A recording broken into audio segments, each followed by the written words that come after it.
Today, I'm going to be breaking down how we hire and train absolutely killer sales teams. So, number one, from the get go, is you got to set extremely high standards to attract these type of sales reps and to actually attract elite performers. A lot of times, people come to me. It's like, hey, dude, I have the worst sales reps ever, or these guys are lazy, these guys are closing. And a lot of times, it's simply just because they're not either attracting the right people or they don't have the proper systems set up. So from day one, you got to set unreasonable expectations. 500 dials a day, something like that. But it's like, hey, you setting expectations is going to filter out the weak people. Yes, you may get a lot less applicants, but if these people are applying and you're setting very high standards, then you're just getting good people. And if these people are not applying, hey, you're just filtering out the lowest 1% of people that you don't want to talk to. So here's typically how I structure it. Number one, I'll set proper expectations for setters. Okay, as far as you dialing, it's 150 to 200 dials minimum. That takes about 6 to 7 hours of work, give or take. You should be setting about 6 to 8 appointments a day. Yes, it sounds low if you're doing 200 dials a day, but you got to keep in mind, not everyone picks up. Sometimes there's issues with all of that stuff. So that's the second metric. And then the third metric is you got to set expectations like, hey, from the get-go, we need you to be ramped up to 70% show rate within the first 30 days.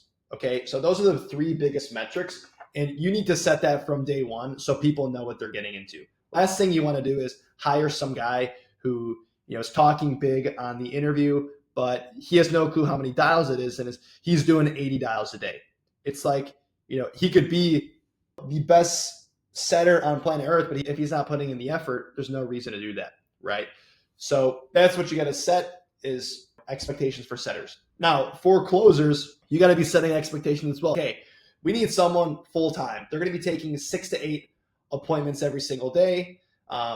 They need to be doing sales training. I guess this is for both setters and closers. You'll mention, hey, you need to be doing daily sales training, not only with me, but outside as well. And then for closers, it's like, hey, 6 to 8 appointments every single day. We need you to be ramped up to about a 30 to 40% close rate within the first 30 days. Okay. Now, when you're actually hiring people, and I'll break this down a little bit more, you can find people on social media. There's different softwares that you can use. But once you get people on the interview, here's how I do it. Typically, I do a first meeting with people and I do a group setting. Okay. It just makes it a lot easier. Also, if you're hiring in large quantity, you don't have to do 10-hour interviews every single day. You can just do 1 hour interview with 10 people. So here's how I do it. Very simple. Obviously, you'll go around robin, get to know people a little bit. And then immediately, let's say, for example, a guy named Patrick is on the interview. You mentioned that you are selling B2B lead generation. Give me a rundown. So it's like, hey, if he's going for an appointment setting role, let me hear you try to book me in for an appointment. If they're in for a closing role, let them hear that.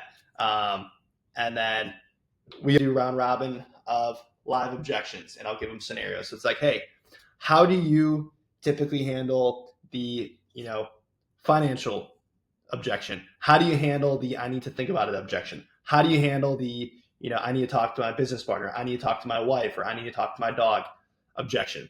I go around the room, have people do objection handling so I can see them in live time. But not everyone is getting the same objection handling.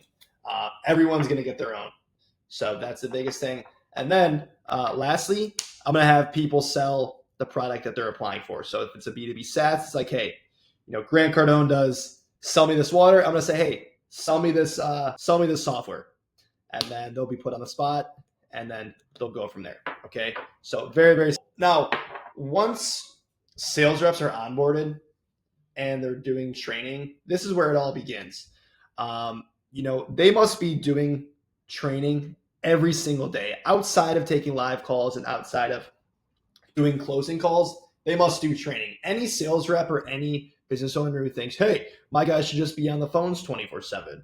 This is where they get the real training. It's like, yes, that is true. But also, if you're paying for ad spend, it's like you are ultimately screwing yourself over out of money if people are fucking up the leads. Okay. So, number one, every single morning, we have an AI sales trainer. Both setters and closers need to do 20 minutes daily. Once they're done with that, they'll post into the Slack channel or whatever you guys are communicating with, telling me they're done, or the sales manager that they're done. Sales manager will check and mark it out for the day.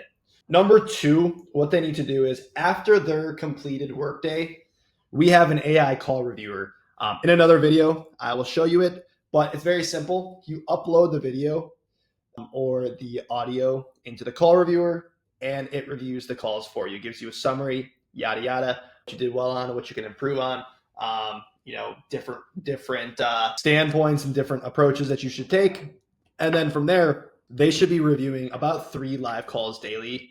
If they're a closer and they have 6 showed appointments, they should probably be all the calls. Okay. Then lastly, I have every single sales rep send me over a daily reflection summary of number one, what went well, number two, what to improve on, and then number 3, what to focus for tomorrow. Okay. They must send me over, just a paragraph.